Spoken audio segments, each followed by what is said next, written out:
Hey y'all, Boogie Night here, how's it going? And while this may be my first review in over a month, that's not to say that I have not been watching a lot of movies, because I actually have a backlog of reviews I need to record for this channel.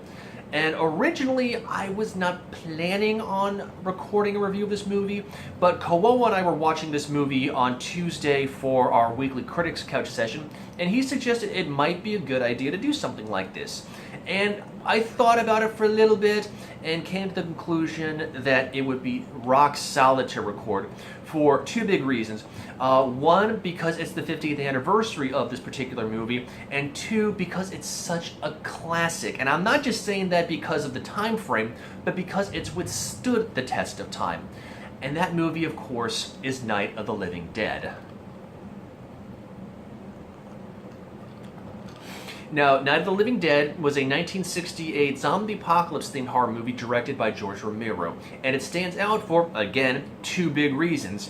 One, because George Romero was one of the forerunners, if not the forerunner, of the zombie apocalypse subgenre of horror, but because Romero, amid several other classic horror directors, shaped the way horror has progressed over time till today. In fact, I postulate that modern-day horror movies and TV shows, including the zombie apocalypse subgenre, would not be the way they were if it wasn't for Romero at the helm.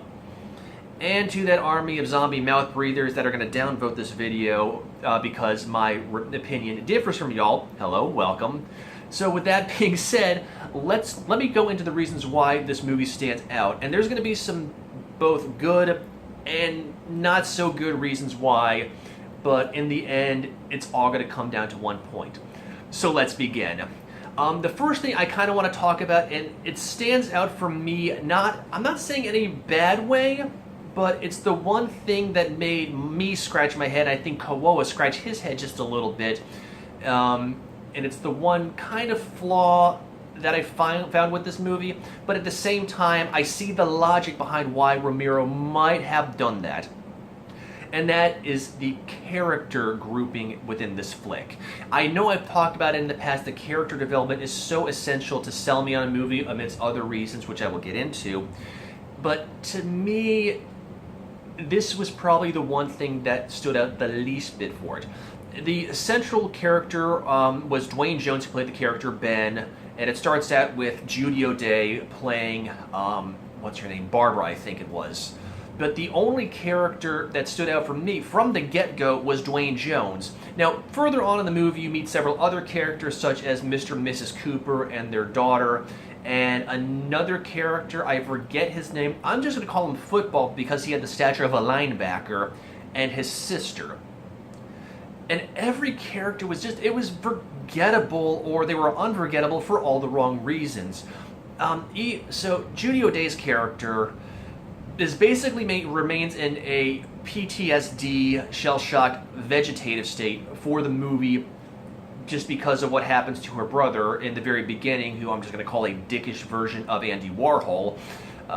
She was kind of whiny and pouty from the get-go, even before she went into this PTSD state. And I understand where she's coming from, her perspective of being shell-shocked, because her brother, Andy Warhol 2.0, was attacked by the first of the zombies. In fact, fun trivia fact that Kowo pointed out was that the word zombie wasn't even uttered at all throughout the course of this movie. I think ghoul was mentioned once or twice, maybe 3 times, but I don't even think the word undead was mentioned either throughout the course of this. So there was that open interpretation. I'm not sure when zombie became the key word. Anyways, I digress. Just a fun little trivia fact for y'all. She goes from being kind of this, not self-centered, but kind of whiny little git to this PTSD state, and she remains like that for the duration of this movie. And I kind of wanted to see some evolution of her, like maybe she's going to be like Sigourney Weaver from Aliens, that goes from this fearful state to this female badass character where I'm not saying she's going to wield a flamethrower against the rest of the undead ghouls, but still, it'll be fun to see. Then you have Mr. Cooper, who was a very selfish ass. He had no sense of worth for anybody around him, whether it was Dwayne Jones or Football or Judy O'Day or anything like that.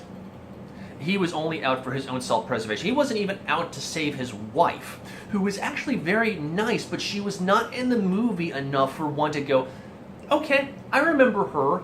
I don't even remember her name. I don't remember their daughter's name, but then again, until the very end of the movie, the daughter was sick and basically unconscious for the duration. Football was genuinely a nice guy, but I don't remember his name because, like Mrs. Cooper, he was just in and out of the scenes so frequently, he didn't build enough of a baseline for us to actually enjoy who he was. Same case with his sister, but even towards the end of the movie, once again, he became chattel for the undead. Whereas Dwayne Jones as Ben, he was cool in the face of danger, cool heads prevail. He was out for saving as many people as possible from boarding up the farmhouse, from looking for ways to repel the attacks, to making sure that Judy O'Day's character was safe, to make sure that Football and his sister were safe, that even the Coopers, who he butted heads with the entire time, he was the only memorable person because he was dynamic. He could change with the ebb and flow of the plot, from the drama to the melodramatic to the action sequences to the overall horror vibe. But I think the logic behind this is because it's an old school horror film, and I think, in my opinion, it was because George Romero didn't want the audience to bond with the characters, didn't want to develop that sense of, I really like this person, because you don't know when you first see the movie. And this was the first time I had seen this movie in probably 25 years or so, roughly, give or take. So I forgot about a lot of it. But you don't know who's going to go. It could be Dwayne Jones's character. It could be Judy O'Day's character. It could be any of them. So it kind of has you on that edge of your seat thinking this could happen at any given time. And the second part of the characters that kind of made me scratch my head or think it was the one, once again, not glaring flaw, but the one thing that could probably be improved. But then again, I'm looking at a study of contrast between modern horror movies and classic horror movies. And I'll actually bring up another point later on throughout the course of this, the characters at least, is that they had no love for each other. They absolutely had no feelings for each other whatsoever. Judy O'Day and her brother in the beginning were very conniving, as I said. Once again, with the exception of Dwayne Jones, I mean, Mr. Cooper even calls her a vegetable partway through it. And to add insult to injury, there is one scene where Mr. and Mrs. Cooper are with their daughter in the basement, and Mrs. Cooper says something equivalent like, I forget what the whole context was, but it was something like, even though we can't stand each other, we're still stuck together. I mean, and then Football and his sister, once again, they were not in the movie long enough to develop that kind of familial bond. And once again, I think this was because Romero has painted this. It's an actual old school horror movie, and there shouldn't be any cases of romance or emotional development between the characters, because that ties into the fact that you do not want to bond with them. Whereas you look at modern day horror movies, for example, I'm gonna throw in Don't Breathe. I mean, you had the emotional investment between, what's his name? Joseph Gordon-Levitt 2.0 and Rocky, the main character. Or Rocky being the one that dates, what's his name? Cornrows. So there's this sense of self-worth, and you want to bond with Rocky, and you want to bond with Joseph Gordon-Levitt. Or if you have a morbid sense of humor or morbid fascination, you want to bond with Cornrows.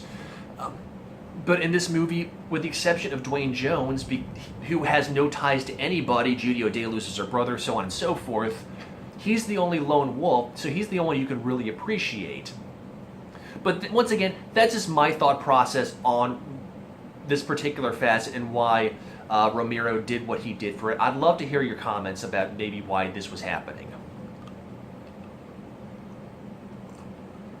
So with that out of the way, let's talk about my favorite part of this movie, and that is the atmosphere and the pacing.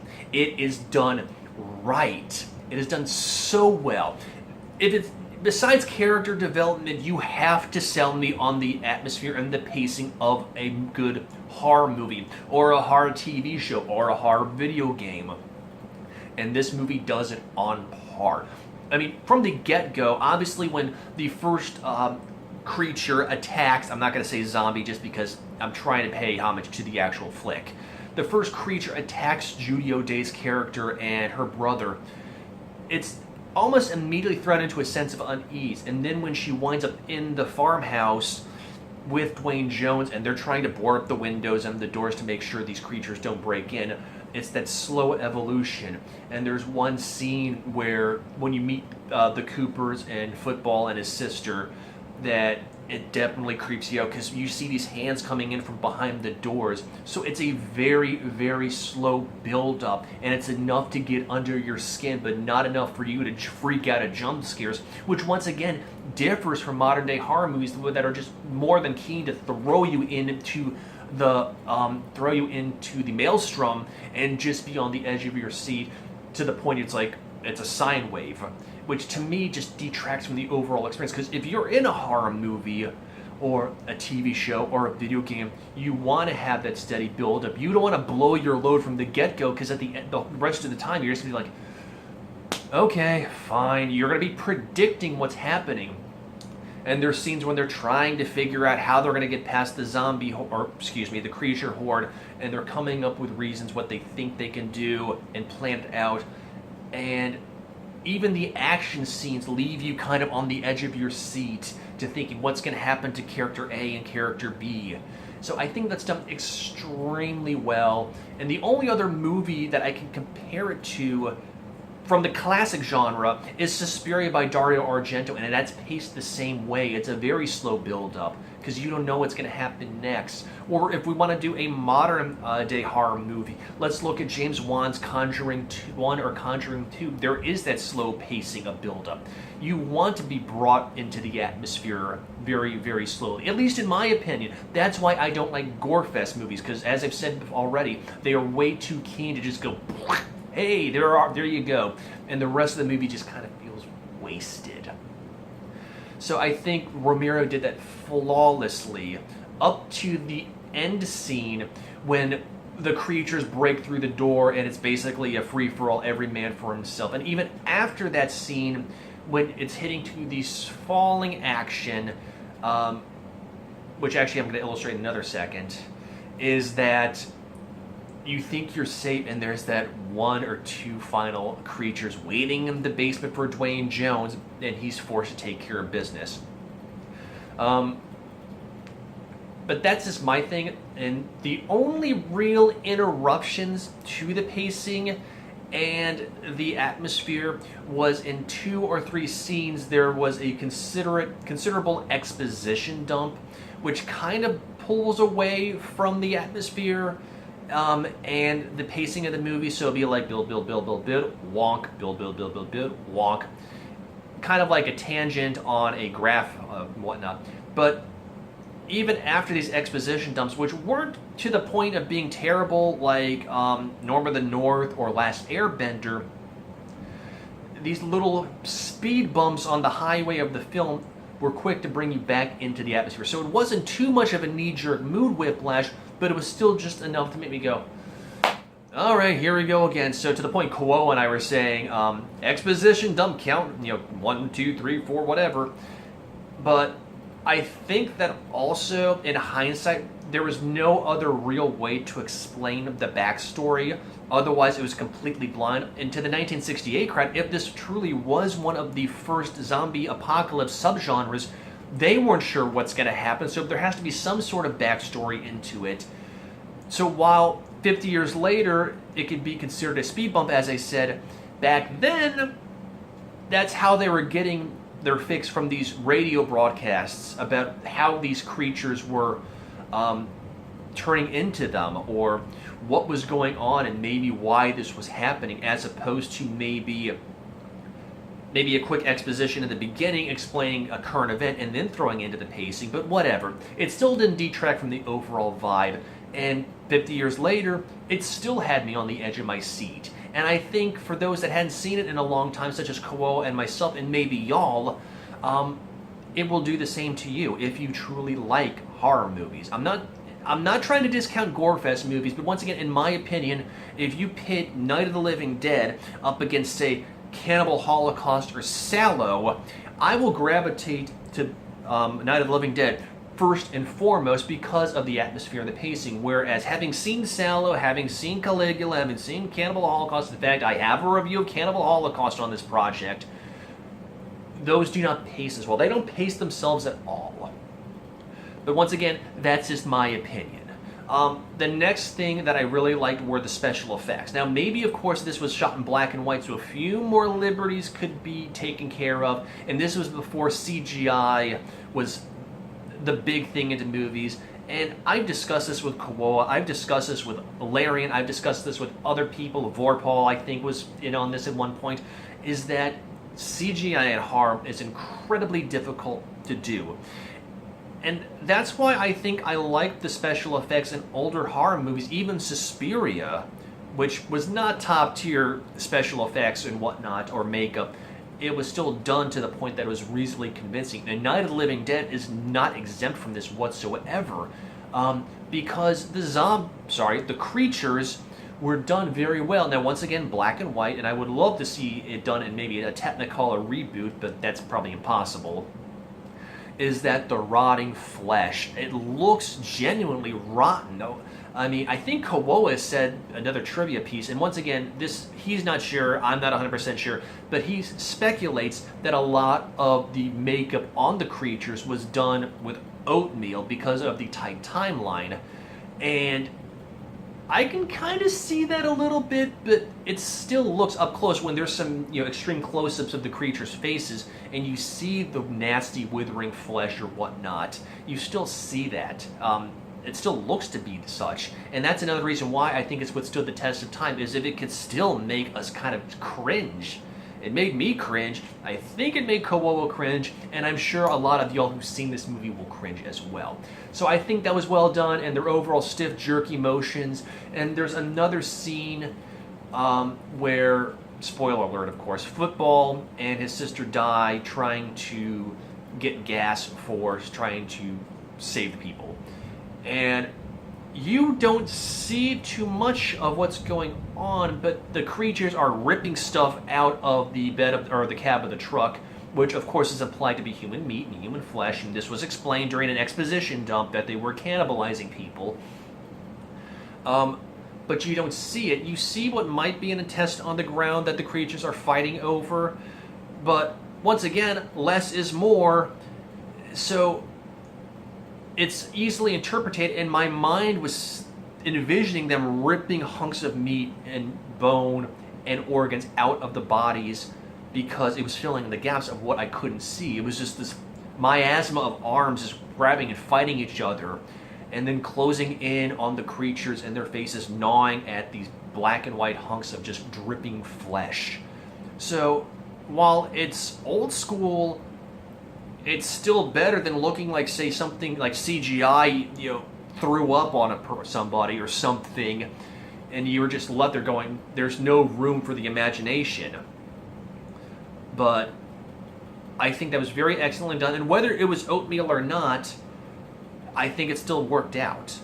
So well done for that, George Romero. You definitely left a lot, and the less is more thing with the characters, I think that was pretty much something that inspired frictional games in Penumbra and Amnesia and Soma. Well, of course, those are very Lovecraftian based, or inspired, I should say. There's still that a creature is scarier the less you see of it. And for the first few parts of it, you see only the arms of the creatures. You don't see the bodies until the second half of the movie, so you're still, with the exception of the first creature, you're left open to interpretation. So, once again, my opinion, I'd love to hear your thoughts on that. But, of course, while this is a classic, and I'm sure the bulk of y'all, like 99.9% repeating, know about the plot of this story, let me just go into it, because I do that for every single review. And maybe you haven't, but I kind of want to talk about this because it goes in, I want to tie in the old classic horror that is this movie to maybe some of the more modern horror movies, zombie apocalypse or not. So it starts out with Judy O'Day and her brother, Dickish Andy Warhol 2.0, going to visit their dead relative, and they get approached by the very first creature. And the very first creature attacks Judy O'Day. Her brother saves her, but was devoured by the creature, or maimed and killed. He was killed off. I mean, you see them wrestling, and then next thing you know, you see him dead. Once again, very subtle but effective with the atmosphere and the pacing. It doesn't throw you in completely, but it leaves you with that unsettling feeling. Judy O'Day runs to the an abandoned farmhouse, supposedly, where she meets up with Dwayne Jones, who immediately kind of talks about his experiences with the creatures, but she falls into that vegetative state. While he's cool heads will prevail, trying to board up the windows and doors to save them, trying to create Molotov cocktails or torches in case something does happen that he can fend them off with, while she kind of remains on the couch, not really doing anything.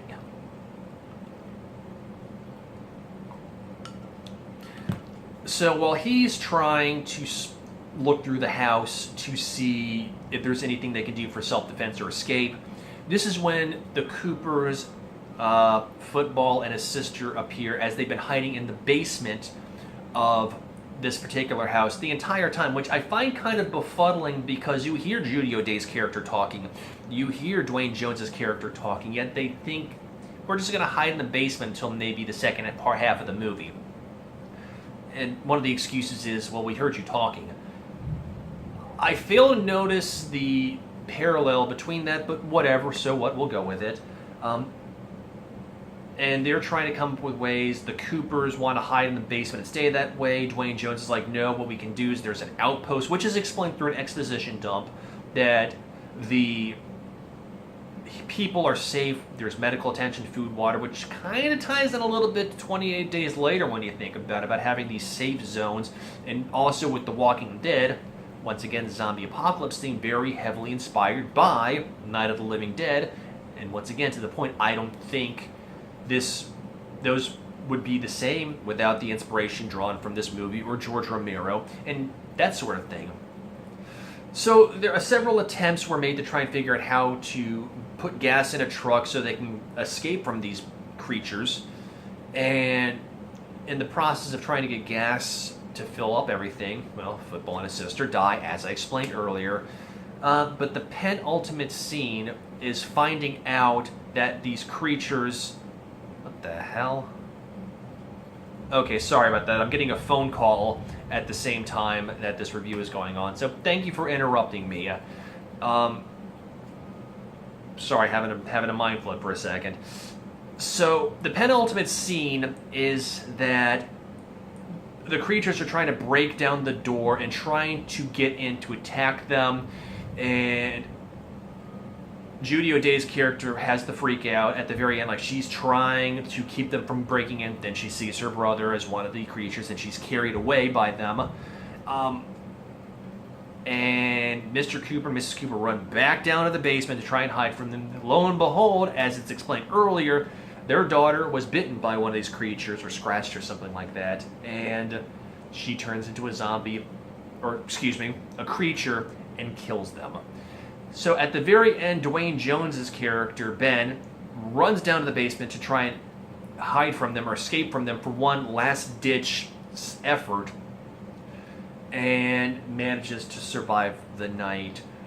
And the end of the movie is kind of a news report that the posse that's slowly hunting these things down and killing them, which is also explained through an exposition dump, it's implied that they search the farmhouse and maybe find Dwayne Jones's character, but it's left ambiguously. Yes, of course, I'm sure he was found, I'm sure he was rescued, but I like that ambiguity at the end of it, that, you know, we've survived the night, and maybe he's okay, you don't know. He could have starved, he could have fallen victim to dehydration. One doesn't know. But I like that because it's also a very subtle way of sequel baiting the audience to, if there would be a next Night of the Living Dead, which of course there was. But I like that subtlety at the very end thinking about it.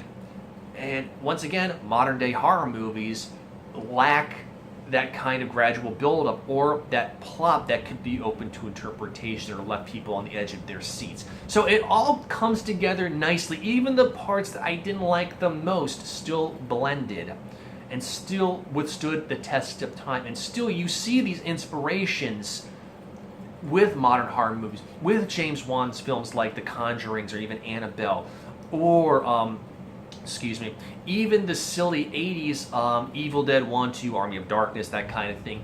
You see these subtle inspirations and whatnot, and like I said, of course, any other zombie apocalypse thing was definitely heavily inspired by this movie. Your opinion can differ from mine, but once again, I want to hear your thoughts on why modern day horror films were not inspired by Romero and other classic horror directors. Mainly Romero, because obviously that's the topic of this. Please tell me what your thoughts are, because as much as I could sit here on the couch and talk about my opinions as to why A, B, C, D, and E were heavily inspired, and very good reasons to liking this flick, y'all's opinion matters. So let me know what you think in the comments below.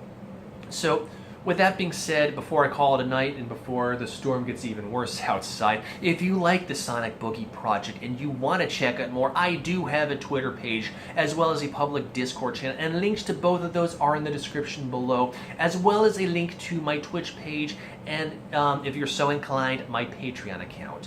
So, obviously with that being said, y'all have a fantastic evening, and I'll catch you on the flip side, alright? Peace.